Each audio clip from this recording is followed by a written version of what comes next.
that of sheepskins is a good deal above it. They had probably been sold with the wool. That of calf skins, on the contrary, is greatly below it. In countries where the price of cattle is very low, the calves, which are not intended to be reared in order to keep up the stock, are generally killed very young, as was the case in Scotland 20 or 30 years ago. It saves the milk, which their price would not pay for. Their skins, therefore, are commonly good for little. The price of raw hides is a good deal lower at present than it was a few years ago, owing probably to the taking of the duty upon seal skins, and to the allowing for a limited time the importation of raw hides from Ireland, and from the plantations, duty free, which was done in 1769. Take the whole of the present century at an average, their real price has probably been somewhat higher than it was in those ancient times.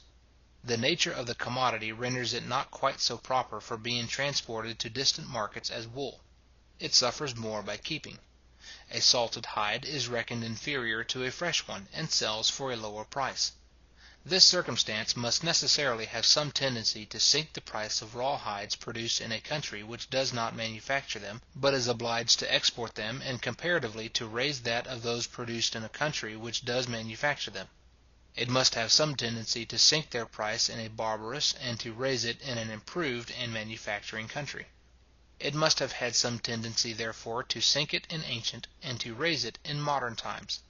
Our tanners, besides, have not been quite so successful as our clothiers, in convincing the wisdom of the nation that the safety of the commonwealth depends upon the prosperity of their particular manufacture.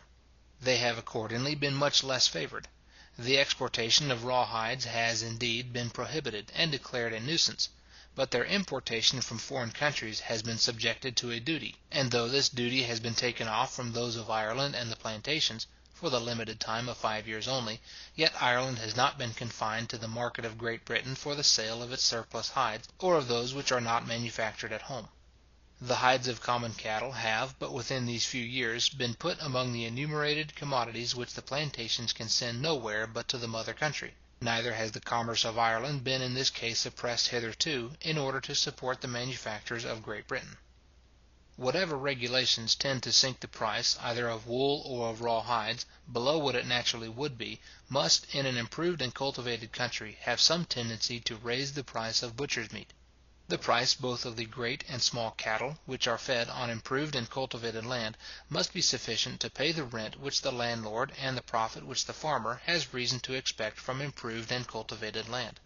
If it is not, they will soon cease to feed them. Whatever part of this price, therefore, is not paid by the wool and the hide, must be paid by the carcass. The less there is paid for the one, the more must be paid for the other. In what manner this price is to be divided upon the different parts of the beast is indifferent to the landlords and farmers, provided it is all paid to them. In an improved and cultivated country, therefore, their interest as landlords and farmers cannot be much affected by such regulations, though their interest as consumers may by the rise in the price of provisions. It would be quite otherwise, however, in an unimproved and uncultivated country, where the greater part of the lands could be applied to no other purpose but the feeding of cattle, and where the wool and the hide made the principal part of the value of those cattle. Their interest as landlords and farmers would in this case be very deeply affected by such regulations, and their interest as consumers very little. The fall in the price of the wool and the hide would not in this case raise the price of the carcass, because the greater part of the lands of the country being applicable to no other purpose but the feeding of cattle, the same number would still continue to be fed. The same quantity of butcher's meat would still come to market. The demand for it would be no greater than before. Its price, therefore, would be the same as before.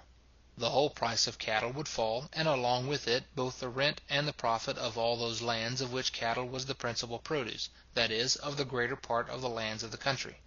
The perpetual prohibition of the exportation of wool, which is commonly, but very falsely, ascribed to Edward III., would, in the then circumstances of the country, have been the most destructive regulation which could well have been thought of. It would not only have reduced the actual value of the greater part of the lands in the kingdom, but by reducing the price of the most important species of small cattle, it would have retarded very much its subsequent improvement. The wool of Scotland fell very considerably in its price in consequence of the union with England, by which it was excluded from the great market of Europe, and confined to the narrow one of Great Britain. The value of the greater part of the lands in the southern counties of Scotland, which are chiefly a sheep country, would have been very deeply affected by this event, had not the rise in the price of butcher's meat fully compensated the fall in the price of wool. As the efficacy of human industry, in increasing the quantity either of wool or of raw hides, is limited, so far as it depends upon the produce of the country where it is exerted, so it is uncertain so far as it depends upon the produce of other countries. It so far depends not so much upon the quantity which they produce, as upon that which they do not manufacture, and upon the restraints which they may or may not think proper to impose upon the exportation of this sort of rude produce. These circumstances, as they are altogether independent of domestic industry, so they necessarily render the efficacy of its efforts more or less uncertain. In multiplying this sort of rude produce, therefore, the efficacy of human industry is not only limited, but uncertain. In multiplying another very important sort of rude produce, the quantity of fish that is brought to market, it is likewise both limited and uncertain.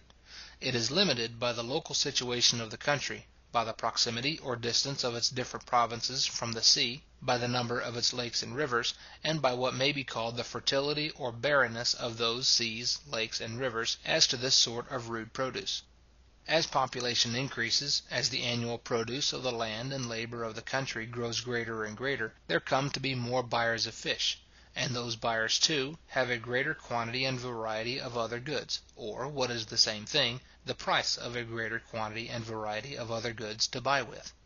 But it will generally be impossible to supply the great and extended market without employing a quantity of labour greater than in proportion to what had been requisite for supplying the narrow and confined one. A market which, from requiring only 1,000, comes to require annually 10,000 ton of fish, can seldom be supplied without employing more than 10 times the quantity of labour which had before been sufficient to supply it.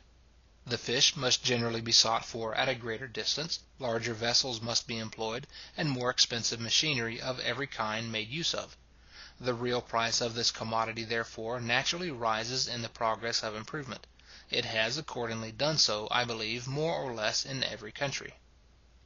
Though the success of a particular day's fishing may be a very uncertain matter, yet the local situation of the country being supposed, the general efficacy of industry in bringing a certain quantity of fish to market, taking the course of a year or of several years together, it may perhaps be thought is certain enough, and it, no doubt, is so. As it depends more, however, upon the local situation of the country than upon the state of its wealth and industry, as upon this account it may in different countries be the same in very different periods of improvement, and very different in the same period, its connection with the state of improvement is uncertain, and it is of this sort of uncertainty that I am here speaking. In increasing the quantity of the different minerals and metals which are drawn from the bowels of the earth, that of the more precious ones particularly, the efficacy of human industry seems not to be limited, but to be altogether uncertain. The quantity of the precious metals which is to be found in any country is not limited by anything in its local situation, such as the fertility or barrenness of its own mines. Those metals frequently abound in countries which possess no mines. Their quantity, in every particular country, seems to depend upon two different circumstances. First, upon its power of purchasing, upon the state of its industry, upon the annual produce of its land and labour, in consequence of which it can afford to employ a greater or a smaller quantity of labour and subsistence in bringing or purchasing such superfluities as gold and silver, either from its own mines, or from those of other countries; and secondly, upon the fertility or barrenness of the mines which may happen at any particular time to supply the commercial world with those metals. The quantity of those metals in the countries most remote from the mines must be more or less affected by this fertility or barrenness, on account of the easy and cheap transportation of those metals, of their small bulk and great value. Their quantity in China and Indostan must have been more or less affected by the abundance of the mines of America.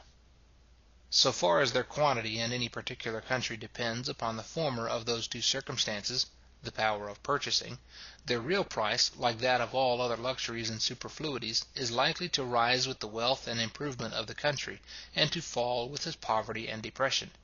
Countries which have a great quantity of labour and subsistence to spare, can afford to purchase any particular quantity of those metals at the expense of a greater quantity of labour and subsistence than countries which have less to spare. So far as their quantity in any particular country depends upon the latter of those two circumstances, the fertility or barrenness of the mines which happen to supply the commercial world, their real price,